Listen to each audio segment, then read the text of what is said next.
40 ఏళ్ల సుదీర్ఘ ప్రస్థానం నక్సల్ బరిలో పుట్టి శ్రీకాకుళం మీదుగా దండకారణ్యం చేరిన ఈ నక్సల్ ఉద్యమం ఎక్కడ ఎటువంటి ఉద్దాన పతనాలను చవిచూసిందన్న అంశం గురించి మనతో మాట్లాడడానికి ప్రజాగాయకుడు గద్దర్ ప్రస్తుత స్టూడియోలో ఉన్నారు. గద్దర్, గుడ్ ఈవినింగ్ అండి. ఛత్తీస్గఢ్లో జరుగుతున్న పరిణామాలు మీరు చూస్తున్నారు. దాదాపుగా 14లో 7 జిల్లాల సమాంతర ప్రభుత్వాన్ని ఈ రోజు మావోయిస్ట్ పార్టీ అక్కడ నెలకొల్పి సల్వాజుడంకి వ్యతిరేకంగా పోరాటం చేస్తుంది. అంటే నక్సల్ చరిత్రలో గత 3 సంవత్సరాలుగా ఛత్తీస్గఢ్లో జరుగుతున్న ఈ పరిణామాలు ఒక రకమైన మైలురాయిగా మనం చెప్పుకోవచ్చు. ఈ పరిస్థితి మీరు ఎట్లా అర్థం చేసుకుంటారు? మావోయిస్ట్ పార్టీ ఎంతవరకు తన ఉద్యమాల్లో ముందుకెళ్తుందని మీరు అనుకుంటున్నారు ఈ కాంటెక్స్ట్ లో? భూమి సమస్య పరిష్కరించనంత వరకు ఉద్యమం అభివృద్ధి పొందుతుందనేది ఈ మీరు అడిగిన ప్రశ్నకు నాకు అర్థమైంది. అంటే ఉద్యమం ఒకవైపు లేదు, నెత్తుటేర్లలో ముంచేస్తూ ప్రైమ్ మినిస్టర్ లాంటి వాళ్ళు దేశంలో ప్రపంచంలో ఉన్న వాళ్ళంతా ఇది ఒక ఇన్సర్జెన్స్ లాంటిది అని చెప్తున్న క్రమంలో మీ అనాలిసిస్ ప్రకారం 7 జిల్లాలలో వాళ్ళ స్వాధీనంలో ఉన్నదంటారంటే అంటే భూమి సమస్య, ప్రజల సమస్య, నక్సలైట్ సమస్య ఏదైతుందో ఆ నక్సలైట్ సమస్య అనేది అది ప్రజల సమస్య అని ఉన్నాడు. ఏ ప్రజలు?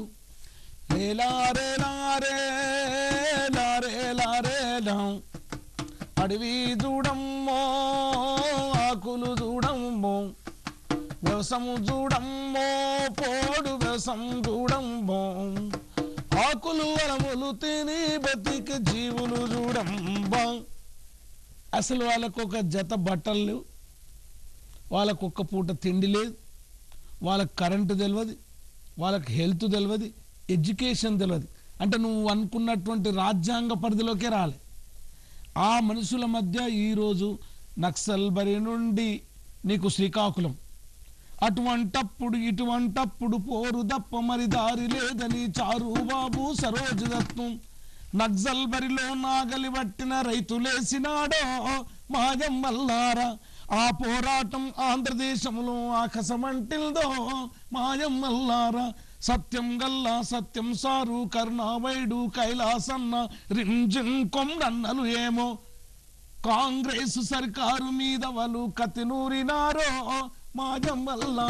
భారతదేశం భాగ్యసీమరా, సకల సంపదకు కొదవలేదురా, దుక్కిదున్న ఈ పేద రైతులకు బువ్వలేదు ఎట్లో ఓరెన్నల్లారా.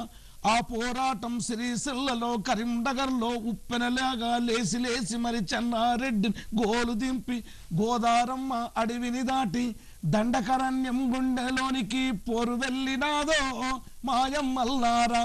ఆ పోరాటం ప్రపంచానికే వెలుగు చూపినాదో మాయమ్మల్లారా. అంటే ఇప్పుడు ఒక హెల్త్, ఒక ఎడ్యుకేషన్ సమస్య, ఒక భూమి సమస్య.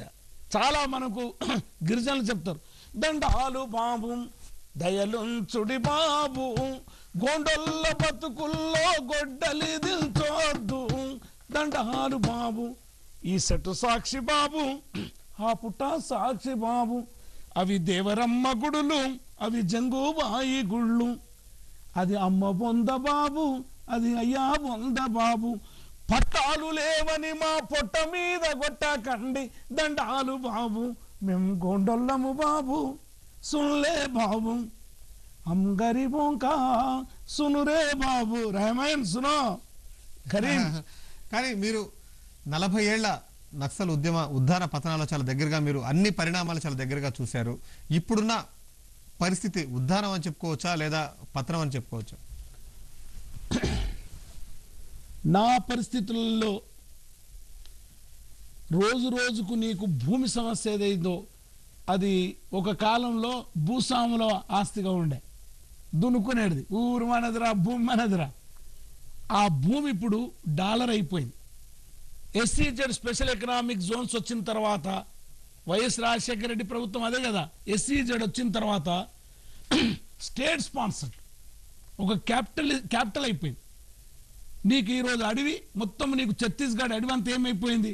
మైనింగ్ మాఫియాలోకి వెళ్ళిపోయింది. ఎందుకు ఇన్ని కోట్లాది లక్షలాది మాలను నియమం చేస్తారు? ఎందుకు అక్కడ సాల్వాజుడం పెట్టారు?